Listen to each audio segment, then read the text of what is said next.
No, thanks, Chair. Thank you very much. DG, or let me leave you for now.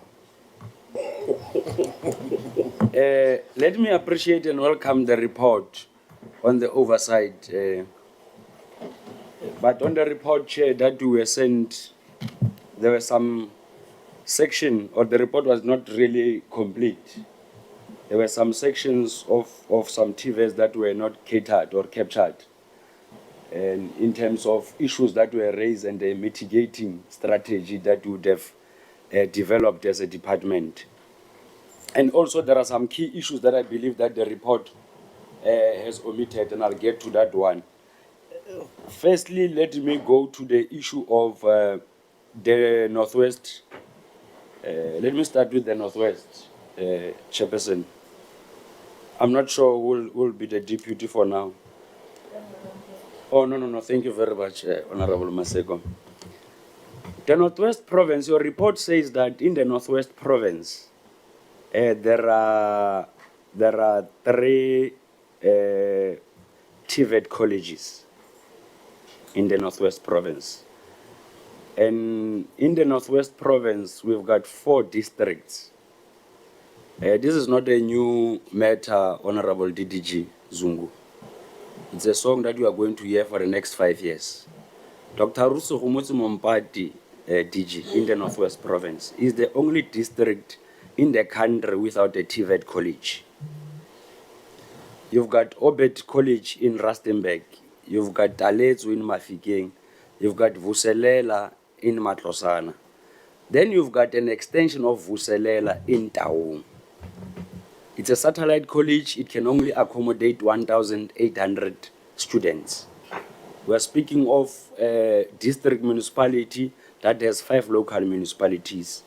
And if we were to argue the issue of access, it means that as government we are failing.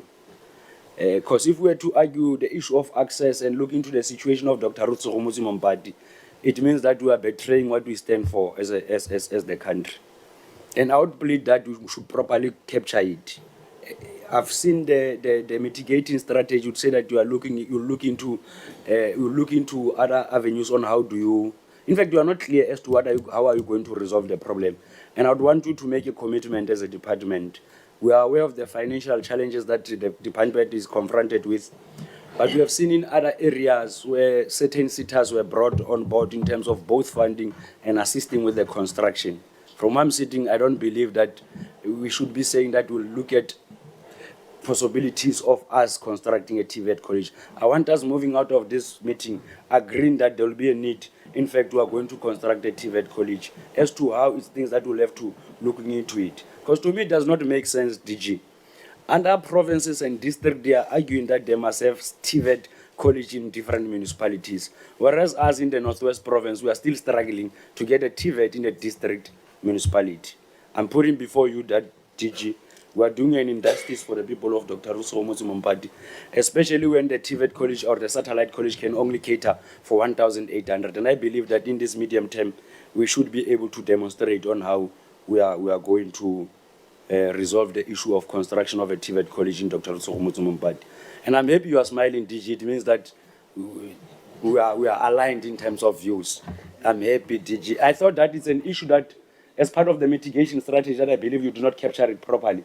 It must be clear that based on our oversight visit in the Northwest Province, this was our observation. And in terms of our mitigating strategy, this is what we'll be doing, constructing a TVET college that is aligned, of course, to the economic development plan of Dr. Rusu Humutsu Mompati. As to where we're going to get money, it's obviously the responsibility of technocrats and coming up with relevant strategies. That is one part. That one is very close to my heart, Dr. Rusu Humutsu Mompati. Let me go to other issues, Chairperson. Chair, in the report, I believe that as a committee we must agree that there are 3 colleges that we need to take into consideration when we zoom into colleges that had made commitments and plans on how they are going to resolve that. 1, you've got Flavius Marek. 2, you've got Goldfields College. 3, you've got Obed College in the Northwest. This other 2 is in the Free State. The 1 is in the Northwest. With Obed College, obviously issues in terms of ICT development, we are happy and we believe that other TVET colleges must be able to copy such curriculum in terms of responding to our ICT challenges in the country. However, the college continuously, since 2021, the college has been receiving an unqualified audit outcome. And in your report, you are not speaking about that, and you are not also responding as to how we're going to resolve this matter. We are in 2025. Since 2021, the college has been receiving an unqualified audit. And I'd like to get clarity from the regional manager as to what would be the mitigating strategy. You have said in the previous report that you will be putting systems in place. What are those systems that you are talking about? Because even today, we are still getting the very same audit outcome. Can I get clarity on that?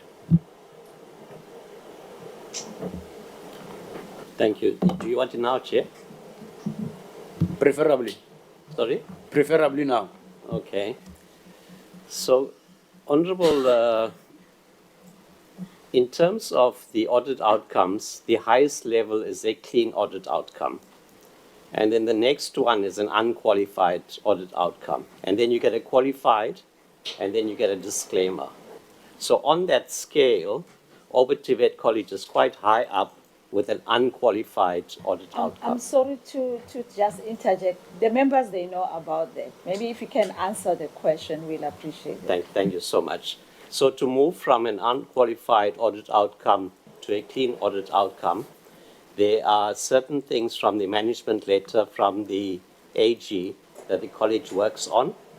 There's an improvement plan, an audit improvement plan that has been developed. It's standard across the entire country.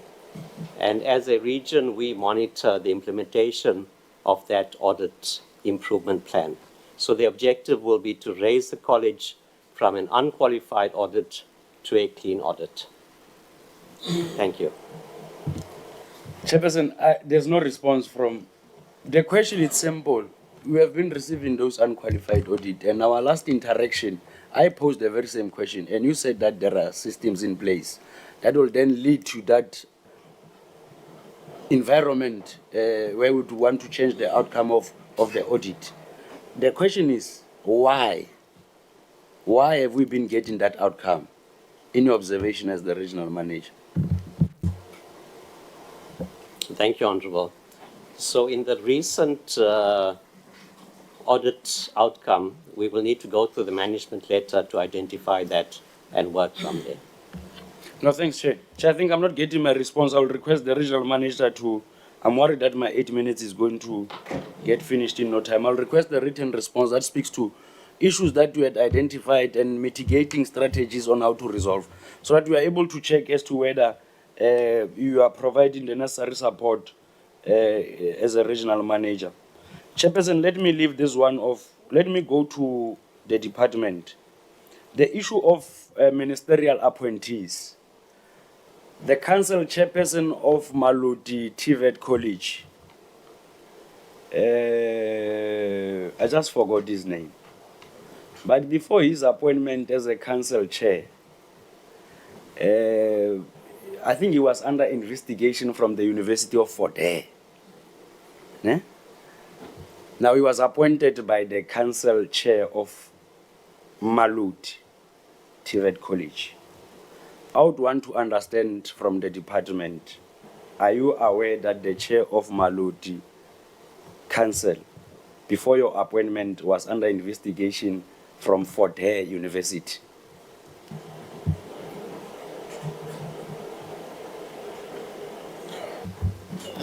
Thanks, Honorable Kgabo. I think I'll request Mr. Msipa to respond to that. No, thanks, Chairperson. To respond specifically to your question, at the point of appointment, we were not aware that the chairperson of the College Council of Maludi TVET College was under investigation by Fort Hare University. But what happens is that there is a vetting exercise which is conducted, which a vetting exercise looks at the validity of the qualifications, whether there are criminal cases, directorship, and so on and so on. So as a result of that, you couldn't have picked if there are allegations or an investigation.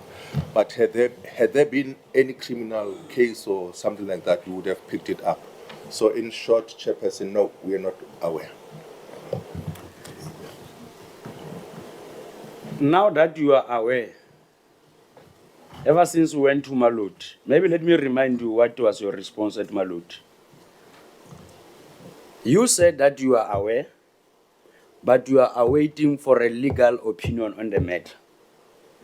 Now, I want to understand from that time to date, what is it that you have done?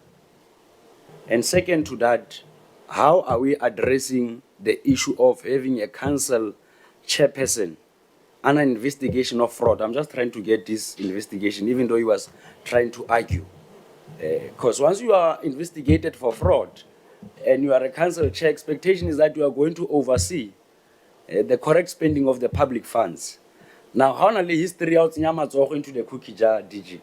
It means that we cannot trust you to guard that cookie jar. Because in the process, your fingerprints are all over the cookie jar, the very same one that you must guard. So my question is, I've reminded you what is it that you have responded on. Between that time and now, what is it that you have done? Chair, that's correct. We had asked for that legal opinion, and subsequent to that, there was a request for additional information, specifically the code of conduct, because the issue here was that if we are aware of these circumstances, what recommendation would we make, particularly to the minister, since the person is appointed by the minister? So, and the legal opinion specifically was, what would be the legally justifiable basis to effect either a suspension or a step aside? So that would have required the legal team to look into the provisions of the Act to say that there is a provision for that, and on the basis of this, you can make that recommendation. So what I can report to the committee is that the Act itself, that is the CET Act, does not make provision for such instances. What I reported earlier on was that the other option could be the code of conduct, because the council is enabled to develop its own code of conduct, which regulates the conduct of members and can deal with all those matters. So that's where we're at now. When we say that in the report, we have not exhausted that matter. It's something that is still underway. We are waiting for that for that other part of the opinion so that we can finalize the matter. No, thank you very much. That opinion, the last time when we were at the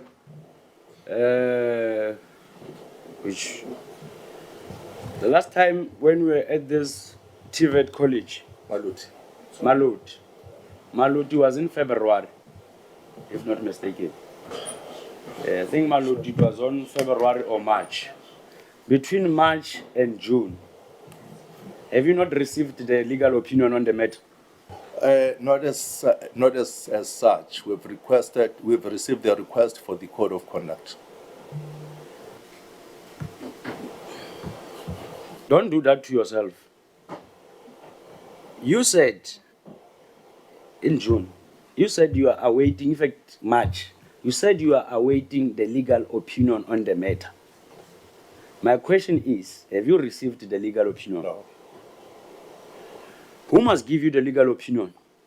The legal services of the department. Of the department? Yes. Does the department have a legal service? Yes. It's just like the Duja, but it's final. Let me note it. While we are there, you're vetting the chairperson who was appointed, currently the chairperson of council, who has a dark cloud over his head. Can you please explain the vetting? Was it done by state security? Because you are saying through that vetting, you could not pick up that there was an issue hanging on and around the integrity of the council chair. No, it was not done by the security agency. It was done by the company which is used by the department to vet staff for appointments. Can I plead that we get a report? Because from where I'm sitting, it does not make sense that a company that deals with vetting would be unable to pick up a simple matter, especially that involves fraud or allegations of fraud and corruption. And can we get that report probably in the next 7 days? And also speak to that, speak to the issue of the company that you have appointed. Which company is that? The one that you have appointed to look into the legal opinion. But second to that, also give us that that report. In fact, the request that you have made to the departmental legal services, requesting that information. Give us that trail to indicate that from March up until now, you have been interacting with the department legal service, and the department legal service seems not to be coming to party. We just want to put something. But in summary, Chairperson, thanks for the opportunity. Just wanted to highlight two things in closing. Two things in closing, Chairperson. There is a general crisis of learning and teaching material in most of the TVET colleges. We have picked it up, especially in your Obed, your Moteo, and Flavius. And I would like to get clarity from the two directors in terms of why are we encountering these deliveries of teaching and learning material very late? Which process are they following in terms of procuring? Do they procure as in when, or do they have a 3-year, probably a plan that is aligned to their intake in terms of students? The last part is that CET infrastructure issue of the Northwest. I think we must address that issue. It cannot be right. I've raised this issue with you formally or informally, but from where I'm sitting, I believe that if we want to make sure that the CET in the Northwest is able to do its work, let us not invest or lose a lot of money through hiring of properties when we could be constructing our own. You have made mention of the 1 billion. That's what you said last year. I'm not sure if it's still 1 billion. Or probably you have charged something. I remember in the last meeting you said that you had to prioritize Department of International Relations, if I remember correctly. If it's not correct, then, but I would want us to deal with the prioritizing of finalizing the issue of CET offices and facilities in the Northwest. Thank you very much, Chairperson. My apology for dragging it for too long.